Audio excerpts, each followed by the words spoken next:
Alors Agnès Langevin, bonjour. Est-ce que Bonjour, vous pouvez vous présenter? Agnès Langevin, vice-présidente de la région Occitanie en charge de la transition écologique et énergétique. Alors la région Occitanie se dit première région à énergie positive. Qu'est-ce que ça signifie concrètement?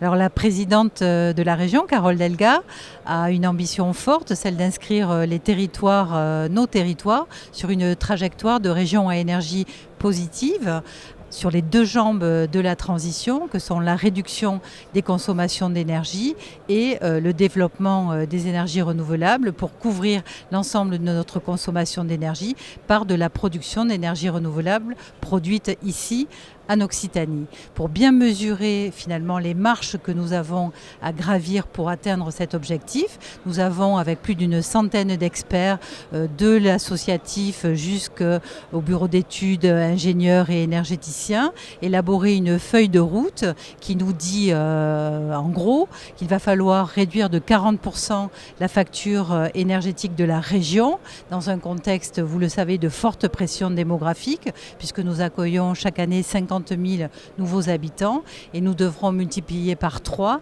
la production d'énergie renouvelable dans une région qui est bien dotée en termes de gisements. Nous avons le soleil, le vent, l'eau, la biomasse, donc nous avons de formidables atouts.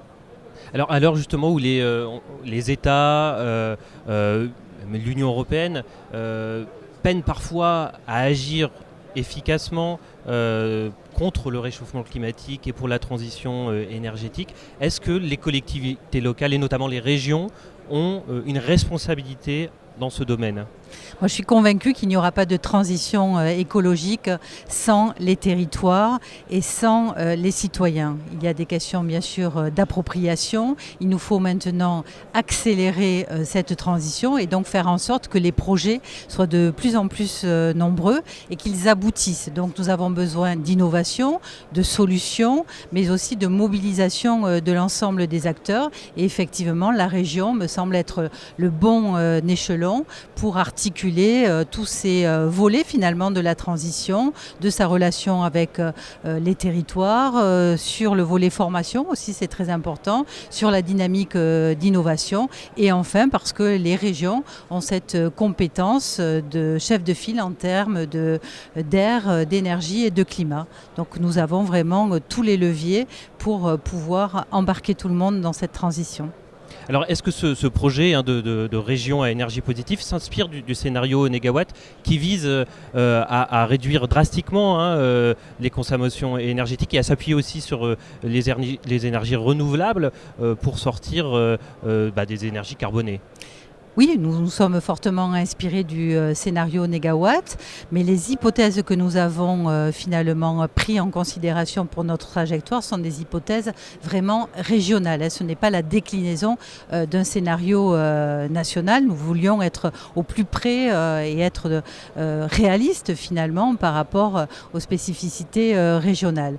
Donc une fois que cette trajectoire est fixée, bien sûr, il faut agir, même si l'horizon est plus lointain, nous devons agir dès aujourd'hui. La crise des gilets jaunes aussi nous alerte vraiment sur la nécessité d'accompagner les citoyens de façon plus opérationnelle dans cette transition. Donc nous avons à la fois mis en place une agence régionale énergie-climat qui va accompagner les territoires et les citoyens et les acteurs économiques finalement de l'envie, de l'idée jusqu'à l'investissement en passant par des accompagnements techniques.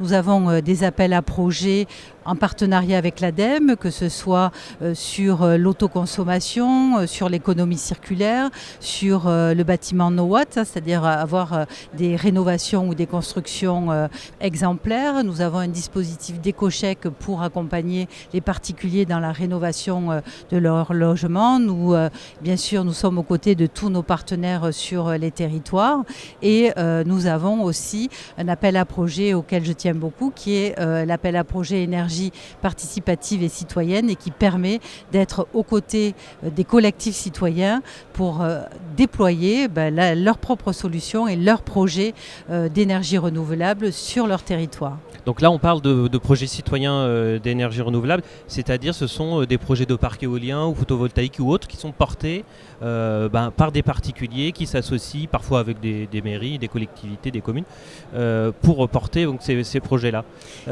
Oui, en région, il y a beaucoup d'initiatives locales qui partent de la mobilisation citoyenne. Il s'agit de collectifs citoyens, d'habitants qui vont d'abord se réunir, se rencontrer, monter une société locale de production d'énergie et définir un projet d'énergie renouvelable, que ce soit bien sûr du photovoltaïque, mais ça peut être aussi de l'éolien ou de la petite hydroélectricité. Nous avons toutes